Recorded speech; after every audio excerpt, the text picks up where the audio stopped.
Alright, now let's get to some AEW. Winter is coming. It's basically kind of like a pay-per-view. But this had a very stacked card. I love the whole gimmick. I think it's a whole gimmick still. I don't really know. But I like the whole winter gimmick, so. Diamond Ring Battle Royale started off. Dark Order keeps trying to win over Hangman Adam Page by trying to help him with stuff. Not going to eliminate it and things. Sean Spears keeps coming in and out. Screwing over Scorpio Sky. People booed when Silver got tossed out. I booed with him because Johnny Hungy is one of the best things on TV. Fucking love John Silver. That dude's amazing, man. He's over, man. Johnny Hungy is over. Dark Order ends up saving Hangman again. Matt Hardy ends up throwing out Hangman. Excuse me. That caught me very off guard. I'm like, Matt freaking Hardy. That's crazy. Miro tosses out like 5 or 6 guys. The Inner Circle ends up jumping Miro, but Miro fights it out. And then, we get the finally, Vince McMahon is probably watching this somehow, even though it's not his company. Wardlow and Miro are going at it. The big boys are fighting it out. Jungle Boy and Sammy Guevara are having this great exchange back and forth. And the whole time, I'm just like, I really need to see Jungle Boy and Sammy Guevara one-on-one at a pay-per-view. It'd be amazing. MJF tosses out Sammy. This is going to cost some riff because, MJF just recently joined the Inner Circle and, Sammy is not too keen on him anyway. Orange Cassidy takes out Wardlow. That hurt my soul a little bit, but I love Orange Cassidy. So it will be Orange Cassidy versus MJF for the Dynamite Diamond Ring next week. I'm glad they're keeping this a tradition, but, I definitely think that it's kind of funny. It would be kind of funny to have a freaking, what is it? Orange Cassidy win. I think it would be fucking hilarious. Then we get a first time ever Frankie Kazarian versus Chris Jericho. They kept building this match up, and the whole time I'm just like, wouldn't it make more sense to do Christopher Daniels and Chris Jericho? Because Jericho's wanted that match forever. Kazarian with the Wave of the Future from the top rope for a near fall. I haven't seen him do that, man, since that awesome match he had with Kurt Angle on TNA. One of my favorite TNA matches of all time was Kazarian versus Kurt Angle when he got a world title shot for something. Kaz locking in the walls of Jericho. He actually got close to tapping out Jericho. MJF comes out, tries to throw in the towel, but Sammy Guevara stops him. Sammy Guevara grabs the towel, and then Jericho gets distracted. He gets pissed because it looks like Sammy's the one that's going to throw in the title. Judas Effect done. He takes out Kazarian with the Judas Effects for the win. Sammy and MJF are going at it. And Wardlow and Hager start going at it. Jericho basically stops the whole thing. He's like, we're having a meeting next week, and if we can't decide or we get back on the page, the same page, the Inner Circle is finished. So, serious stuff happening with the Inner Circle here. Like I said, MJF joining the Inner Circle is exactly what everybody thought. He's here to destroy them from the inside, of course, duh. You know what I mean? But I'm okay with this. 2 very good stuff back to back. My favorite tag team in AEW, the Acclaimed, are backstage with the Young Bucks. They're going at it. My boy be rapping, man. They're the best part of Dark. To me, is the Acclaimed. They're fucking hilarious. TH2 ends up jumping the Bucks, helping out the Acclaimed. So maybe a 3-way here, or TH2 is going to get a title match, even though they're probably going to lose, which is sad because they're legit also one of my favorite tag teams. Britt Baker versus legit Layla Hirsch. I thought this was going to be a squash match, but they gave Layla Hirsch a lot of offense, and I was very happy about it. I actually thought she was going to win. Britt using Reba and then locking in the lockjaw for the win, but this was a great match. Thunder Rosa ends up jumping Britt Baker after the match, so we're really going to get that Thunder Rosa Britt Baker rivalry, which is weird because I feel like that would have been perfect for the NWA title, but Serena Dweeb, as I call her, has been killing it anyway, so. Then we get, oh boy, like I said, this is a very pumped up show, and this is mostly the main reason why. But you see, I'm not going to be that guy. This is my second main reason of the show. My first reason, we'll find out. Darby Allin and Cody Rhodes versus absolute Ricky Starks and Powerhouse Hobbs. For some reason, they changed his name to Powerhouse Hobbs. Will Hobbs made more sense. Willpower and all that whole stuff. It says it all over his theme. He has it all over his tights. But for some reason, they changed his name to Powerhouse Hobbs. I don't know if Vince McMahon was working backstage at AEW that night. But nonetheless, we get a good match. Hobbs murders Darby with a clothesline on the outside. Lord, I legit thought he was going to kill this man. I'm like, he's dead. He's absolutely dead.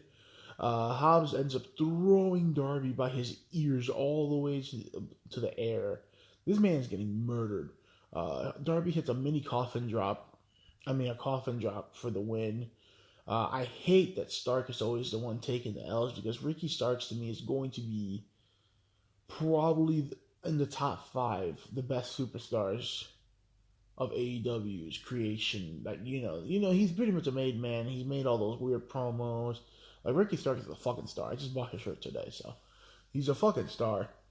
But I hate he's the one always taking the L's, especially to Darby. Like, come on, man. I love Darby, but Ricky Starks is the fucking star. Hobbs goes back in it to kill Darby. Arn is trying to help beat up Hobbs. They're about to let him have it. Dustin comes out. He gets the shit beat out of him. The lights go off. And I make a joke, right? The lights go off and I'm like, what is it? Is it fucking Sting? Fucking Sting debuts. He's got awesome music. He's got the fake snow coming out. He has a sick AEW shirt. He comes out. He stares down, Arn Anderson. Stares down Cody, and then he stares down Darby. Like I said, I have no idea what's going on. I knew he was coming in sooner or later, but I really, really did not think that winter was coming with the whole gimmick of Sting coming. So this was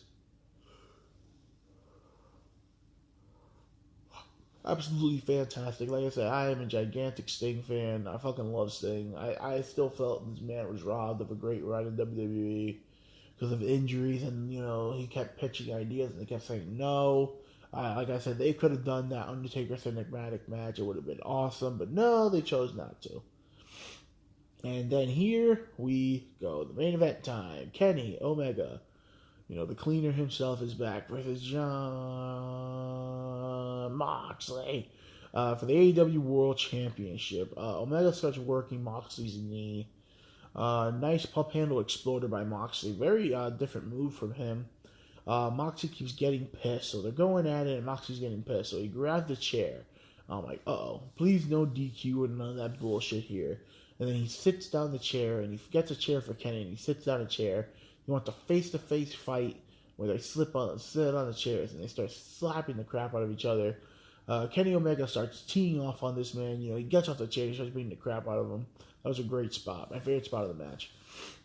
Kenny Omega with V-triggers the soul out of Moxley. 2 Snapdragons, another V-trigger. Moxley gets up, no sells. It's a big clothesline for a near fall. He's about to go for the elevated Death Rider. He hits the elevated Death Rider. Kenny Omega is the second person to kick out of the elevated Death Rider. Paradigm Shift or whatever you want to call it. The Death Rider is a cooler name. I'm going by his New Japan stuff because I love Moxley more in New Japan. Mox with a dive.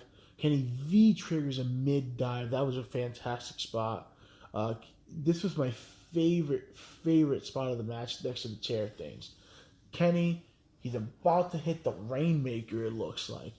He's about to he hits the Okada dropkick, then sets up for the Rainmaker, hits the V trigger instead, the Rain trigger as he calls it. Hits a Quoit's Wrath for a near fall. Haven't seen that move in forever. Freaking a Death Rider right away. So yeah, it's a Death Rider into some weird space heaters on the outside. Moxley hits on him.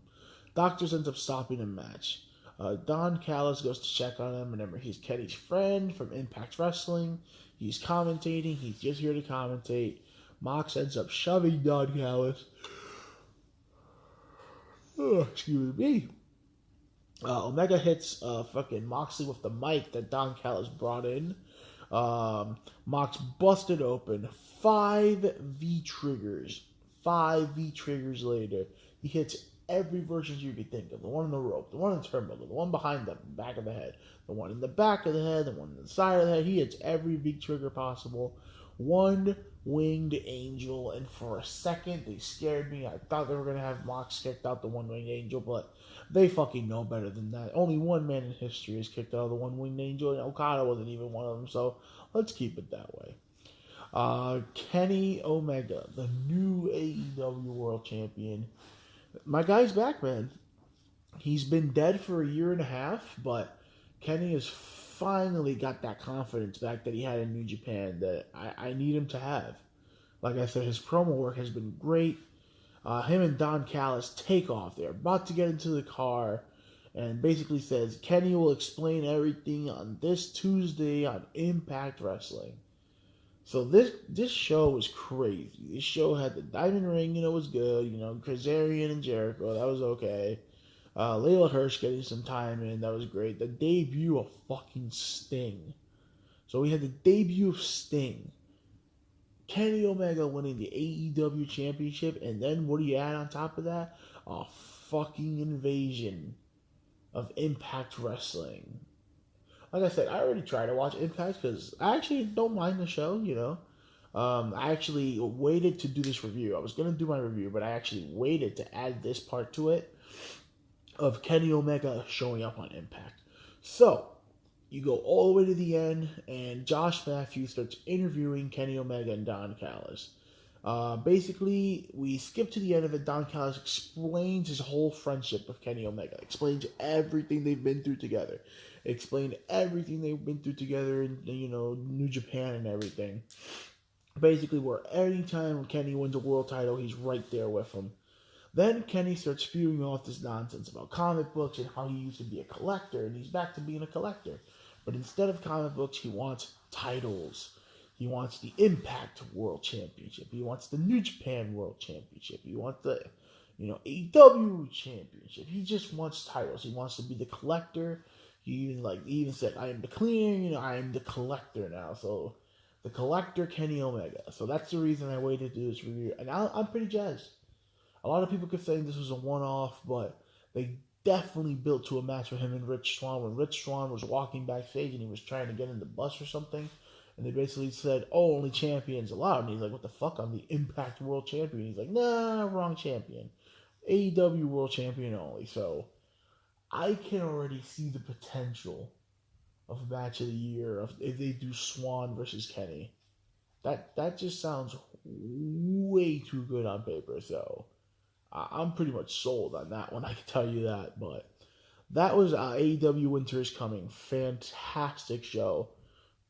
Like, a lot of people are saying it was the best AEW show. And I want to say I kind of agree, not because of the match quality, because the matches weren't a lot, but the shock value. Sting debut, Impact Wrestling thing, and AEW World Champion Kenny Omega. But this was a great show.